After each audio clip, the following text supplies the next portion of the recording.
It is Thursday morning, and I am doing this from a synagogue. Having just looked at what went down on Wednesday, the shootings in New Jersey, and the first thing that comes to my screen is comment by Senator Bernie Sanders. His tweet included, "I am deeply concerned about reports that the terrible shooting at a kosher supermarket in New Jersey was motivated by hatred of the Jewish people." So I implore Senator Sanders, you have the clout.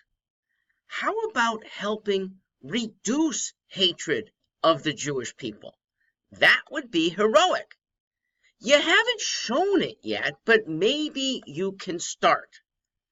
Bernie is part of a wing of the Democrat Party that has come to normalize anti-Semitism. And here, he's a follower, not a leader, but members of the squad. They include Ilhan Omar, Rashida Tlaib, and Linda Sarsour. That association doesn't lift your credentials for peacefulness, does it? Linda Sarsour still doesn't realize it, but anti-Zionism, which she's firmly in favor of, it means anti-Judaism. Zion, which is Israel, is the only place in the world committed to protecting persecuted Jews. The U.S. is decent in this regard, but a shelter for all Jews is modern Israel's mission. So when a Democrat politician wants to take down Israel's existence, it is against Judaism. So too, the BDS movement, boycott, disinvest, sanctions, that too is anti-Jewish.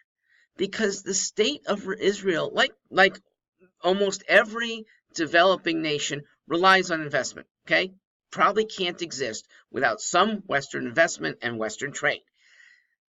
There are many nations that deprive people of fundamental rights, but no BDS movement applies to them, does it?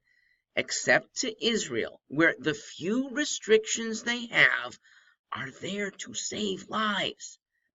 Incidentally, any Palestinian can become an Israeli citizen between the age of 18 and 21. Simply, you swear an oath. The oath reads, "I declare that I will be a loyal national of the state of Israel." Not hard. It's a mindset. But almost every Palestinian, why don't they convert over? Because they are prodded by evil people around them not to acquiesce, and instead to murder or abide by murder. Bernie Sanders routinely takes sides against the one Jewish state in the world. And though Bernie usually speaks with integrity, somehow not here. In 2016, he lied about Israel. He claimed that Israel had killed over 10,000 innocent Palestinians. He further claimed that Israel shelled hospitals in Gaza during Operation Protective Edge. That was in 2014. These statements went further than Hamas spokesman did, that the IDF was intentionally attacking civilian populations. My solution, I always give one, to Israel is different from Bernie's. Bernie says, if you want military aid, you're going to have to fundamentally change your relationship with the people of Gaza. My solution? Ask the people of Gaza just to be peaceful. Don't blow people up on buses. Don't stab innocent Jewish kids. Don't fire rockets on civilians who do you no harm. This is not hard. As for the government in Gaza, stop building houses for the families of murderers. You reward that behavior. No wonder Israel doesn't want to embrace you right now. It is potentially the most embracing of nations. It has made more sacrifices, and I'll make this comparison. What the BDS people want is two states side by side, at least for now. It'll become one state when the Arabs then overrun the Jews. They would start with a two-state solution that puts an evil, hostile enemy yards away from a peaceful ally of the United States. And I'll make the comparison. You in New York, you're on the Upper East Side, very tranquil. You look across the East River now, and there's Long Island City, Roosevelt Island.